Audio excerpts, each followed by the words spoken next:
several months ago, while Ajero described the governor's threat as irresponsible and unhelpful. Well, let's listen to the governor before we come back for a discussion. If you didn't go to work, not only that I will not pay you salary, but I will replace you within the next 72 hours in your office. If I didn't see you in your office, as far as I'm not guilty, I'm not owing you, I'm paying you what is supposed to be paid, and according to agreement, according to everything, I am not owing you. If you didn't go to work within 72 hours, I will replace you. And I called the Chairman Civil Service Commission. I've directed all the commissioners to go to their offices. All the agencies, all the departments of government must be in their office and record the people that come to work. In one breath, we see a state governor increasing minimum wage. In another breath, this man is still having conversations with the workers in the state. We have the opportunity to compare and contrast. Yes. Two different states, two different types of governors.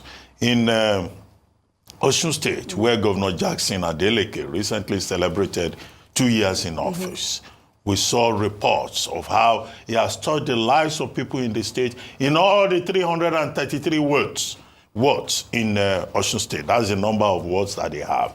We have seen how he has paid salaries.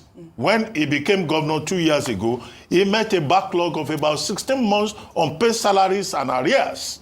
And he cleared all the areas, in addition to providing infrastructure, roads, digital projects, promoting education and all of that. And, the point I made is that many people know him as the dancing governor, but they can see that there is sense in that dancing, there is method to his dancing, and that he's not just dancing, he's serving the people. Now let's go very quickly to Ebony State, where Francis Wifuru, the governor, is threatening workers. What is the offense of the workers? Because they say they are going on strike as a result of the non-implementation of the new National Minimum Wage Act.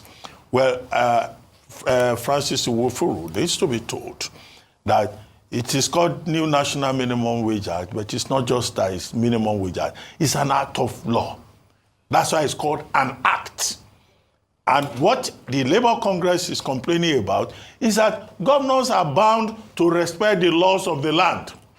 And he is so bold, having a state address yesterday, or was it on Sunday, threatening workers.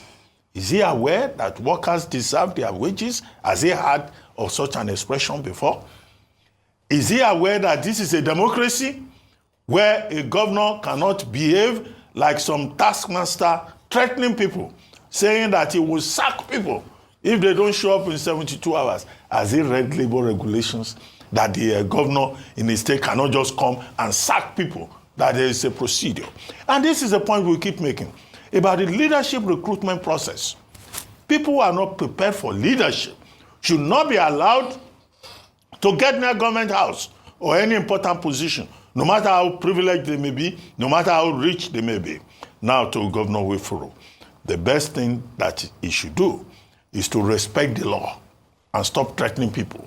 He says he has instructed the head of civil service and the commissioners to go around, like he's sending his boys around, to go and be taking register of who comes to work, who does not come to work. I sympathize with the civil servants of Ebony State to have such a man who needs proper education in terms of procedures, in terms of the meaning of a law which he should enforce.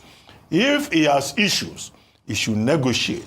There's something they call the adjustments, the consequential adjustments. He should sit down with labor.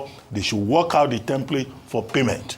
The workers of Ebony State deserve their wages, not threats. And the new national minimum wage is an act of law which the governor must respect. All right. Otherwise, you will be breaking the law by threatening the civil servants. Well, good advice.